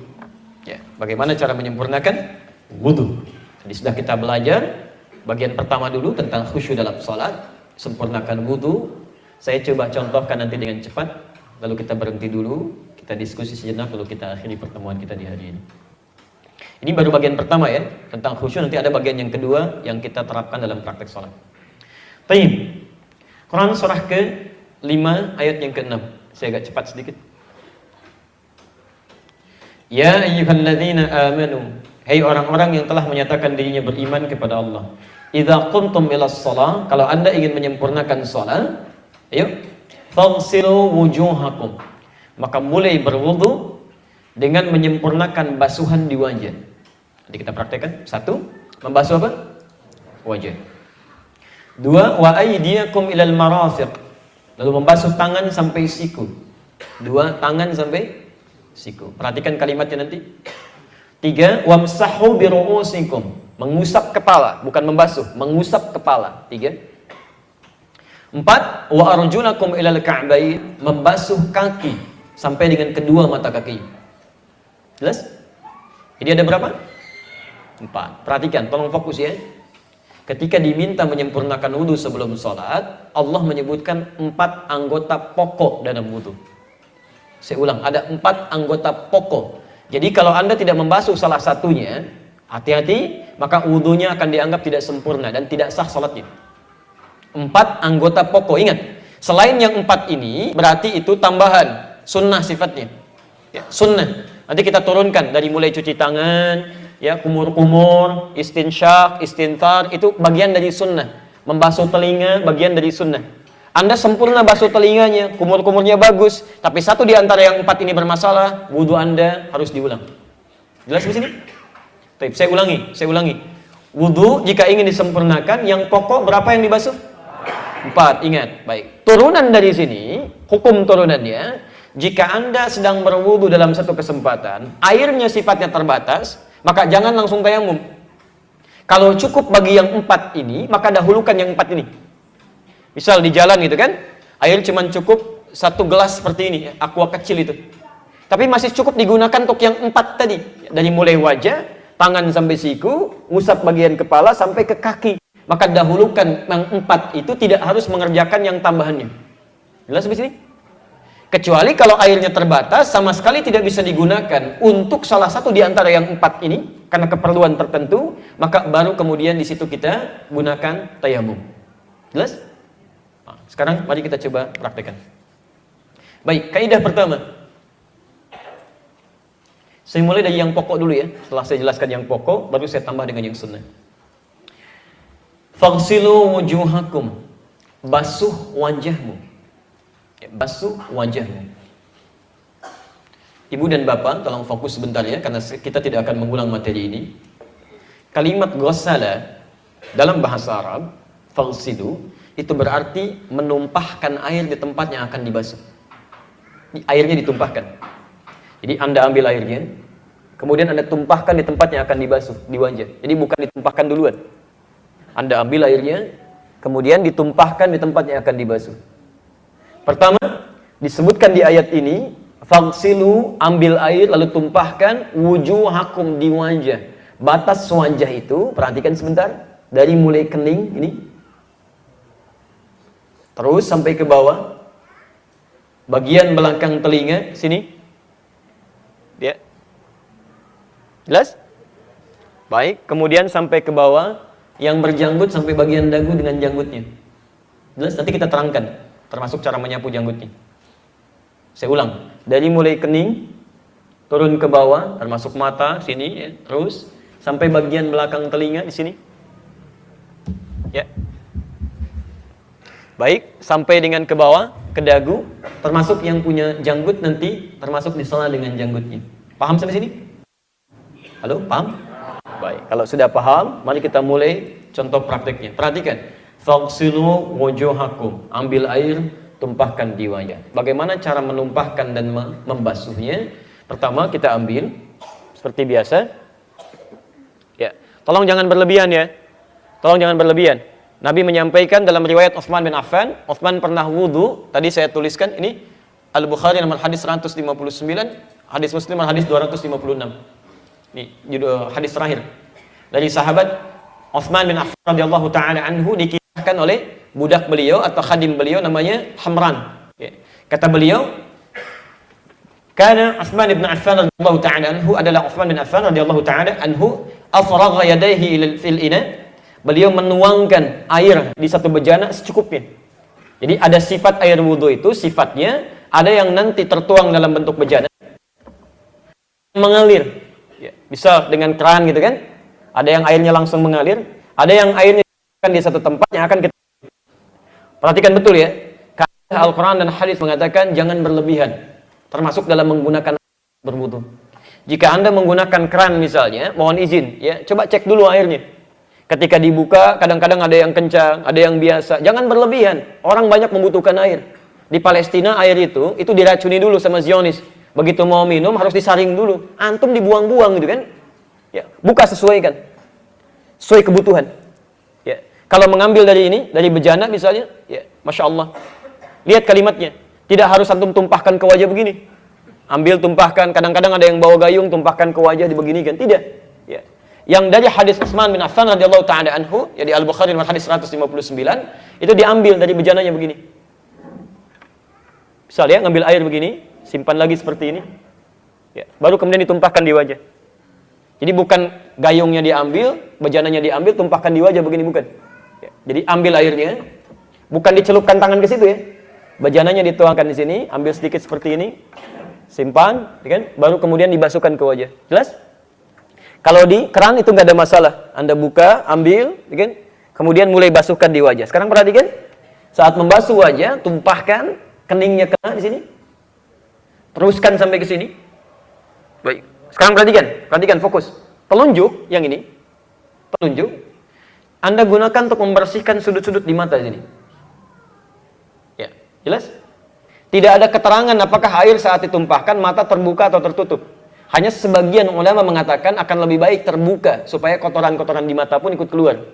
Ya, tapi tidak ada keterangan apakah dibuka atau ditutup. Ya, hanya poinnya saat Anda kemudian basuhkan telunjuk yang kanan ini, ya ini, ataupun yang kiri, dua-duanya membasuh ujung-ujung mata sini.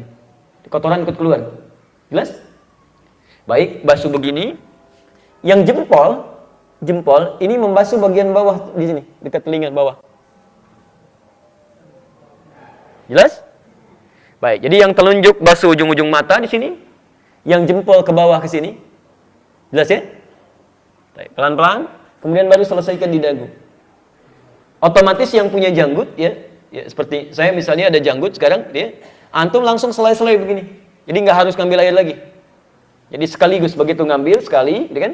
Sapu ke sini, yang bawah ke sini, kemudian selai langsung begini. Ya, dihelai begini. Jelas? Baik, belum cukup, ambil lagi yang kedua sampai kemudian yang ketiga. Itu batas paling maksimal. Baik, sebentar. Jelas sampai sini? Saya ulang. Ambil airnya, tumpahkan di wajah. Baik, mulai sapu dari kening, mata, ya, yang ujung telunjuk ini, ya, bersihkan. Baik yang ujung matanya, yang kanan ataupun yang kiri. Ya, dalam saat yang bersamaan, ini jempol yang kiri membasuh yang bawah di sini, bawah telinga. Terus sampai dengan ke dagu yang punya janggut diselai begini. Jelas sampai sini? Baik, lakukan 2 kali, paling maksimal 3 kali. Ya, jangan lebih dari 3 kali, batas maksimal 3 kali itu. Maksudnya begini, bahkan 3 kali pun, itu maksudnya tidak harus 3 kali. Maksudnya kalau sekiranya dengan basuhan sebelumnya dirasa belum cukup. Karena Nabi sering juga wudu dengan 2 kali. Di begitu kali dirasa belum cukup, yang kedua supaya air meresap dan masuk kepada seluruh anggota tubuh wudunya. Belum cukup sekali, yang kedua 2 kali. Belum cukup 2 kali, baru yang ketiga. Tapi kalau Anda lakukan nambah dari 3, kata Nabi, faqad asa Abul Qasim. Dia telah melanggar ketentuan Abul Qasim, yaitu Nabi SAW. Maksudnya terlampau berlebihan di sini. Kalau Anda punya masalah kotoran di misalnya, Anda bisa basuh lebih dulu, ya. Bersihkan dulu. Masih kotor nih, Anda bersihkan lagi. Tidak. Bahkan basuhan pertama Anda basuh sampai dengan baik, ya. Selesaikan dulu. Kedua, basuh lagi sampai dengan rata lagi, baru yang ketiga. Dan untuk janggut tidak harus mengambil terpisah, tapi seketika bisa langsung diteruskan untuk dibasuh. Ya. Jelas ke sini? Dan mohon ibu sebentar ya, teman-teman untuk laki-laki, janggut di sini ya, bagi laki-laki itu sunnahnya merawat. Bukan menumbuhkan, ingat, merawat. Karena hadisnya nanti kita bahas lebih jauh ya di lain pertemuan. Hadis tentang janggut itu asalnya ada orang pulang dari Persia menghadap pada Nabi, katakan, "Ya Rasulullah, orang Persia nggak berjanggut." Kata Nabi, "Kamu berjanggut." Bahasa itu ketika diungkapkan menggunakan bahasa iffah, iffah al-lihyah. Iffah itu artinya bukan menumbuhkan tapi merawat. Karena memang orang Arab sudah terbiasa berjanggut. Muslim atau non-muslim sampai sekarang orang Arab itu berjanggut. Ya, cuman kata Nabi, bedanya janggut kamu dengan janggut mereka itu mesti dirawat dengan rapi. Baik. Dan bedanya kamu dengan yang lain, jangan ikut-ikutan budaya orang. Orang kemudian habiskan janggutnya, kamu potong juga. Orang pakai ini, kamu ikut-ikutan juga. Di hadis tentang janggut ini menerangkan 2 hal. Satu, bagi yang punya janggut untuk merawat janggutnya, untuk membedakan dengan orang-orang yang berjanggut juga tapi tidak pernah dirawat. Ini satu. Jangan sampai dipanjangin tapi nggak dirawat, kan? Makan berantakan, ada lalat kadang-kadang datang ke sini, itu nggak diinginkan. Ya. Antum rapikan sehingga tampil indah. Itu bedanya dengan yang non-muslim yang punya janggut. Jadi sunnahnya bukan menumbuhkan bukan menumbuhkan janggut, maaf ya. Jadi kalau Anda punya janggut, rawat dengan rapi, bagus, sehingga tampilnya indah. Tapi kalau nggak punya janggut, jangan maksa. Beli obat, cari timun, cari arang, oles-oles, begitu, nggak usah. Nggak usah, alhamdulillah sudah adanya aja. Yang ada silahkan. Tumbuh 1, rawat. Rawat, ini selesai. Ya, jelas di sini? Yang kedua, hadis tentang janggut, ini ingin menegaskan untuk menjaga tradisi dan syariat, jangan sampai dikalahkan oleh budaya yang tidak jelas. Termasuk tasyabuh dengan kaum lain, sehingga melunturkan tradisi ataupun budaya yang dibenarkan oleh syariat. Seakan-akan ingin mengatakan begini, jangan sampai terjadi nanti, maaf ya, penduduk luar punya model begini, ikut begini. Maaf, ada yang ditindik, ikut ditindik. Ada yang dicat, ikut dicat, gitu kan? Ada yang dibolongin, ikut dibolongin. Nabi menginginkan jangan sampai seperti itu. Saya ingatkan para pemuda sekarang ya, pemuda-pemuda terutama yang itu yang dibolongin telinganya satu. Itu di negara asalnya, itu homo itu. Orang homo dibolongin satu. Kalau satu lagi dibolongin, itu tandanya homo yang ini sudah bergaul dengan homo yang lain. Kadang-kadang orang nggak paham. Hadis itu menerangkan suasana tadi. Ya. Jelas ya? Jadi basuh, selesai sampai bagian pertama. Jelas di sini? Baik. Yang kedua, wa aydiyakum ilal marafiq. Wa aydiyakum. Kalimat aidia itu tangan. Batas tangan itu dari mulai jari ini, batas tangan, sampai ujungnya di sini, yang nempel ke bahu. Ini tangan. Jadi kalau disebut yad, aidi, itu tangan dari ujung sampai sini. Tapi Anda mesti peka ya, hati-hati, mesti peka. Kalau dalam ibadah, Allah selalu memberikan batas lewat lisan nabinya. Misal, ada yang sampai sini nih, pergelangan, disebut rusghun. Rusghun. Jelas? Baik. Kalau ini disebut mirfaq. Kalau di sini disebut sa'id. Nanti saat kita praktek sholat ya, di An-Nasai nomor hadis 886. Saat Anda bertakbir, itu meletakkan telapak tangan yang kanan di punggung yang kiri. Batasannya sampai rusghun di sini. Kalimatnya. Awis sa'id atau di sini. Tapi dilarang sampai ke sini. Jadi begitu bertakbir, Anda pilihan ke sini. Ya, sini. Baik, di sini. Atau nanti boleh pergelangan ketemu pergelangan, rusghun, begini. Tapi takbirnya langsung ya, nggak usah diukur. Allah. Jadi Anda begitu takbir langsung begini. Ya. Atau lewat sedikit disebut sa'id, tapi jangan sampai seperti ini ke sini. Itu tidak dibenarkan. Jelas? Tayyib. Nah, dalam berwudu itu dibatasi dengan mirfaq. Mirfaq itu siku di sini. Sekarang perhatikan, ini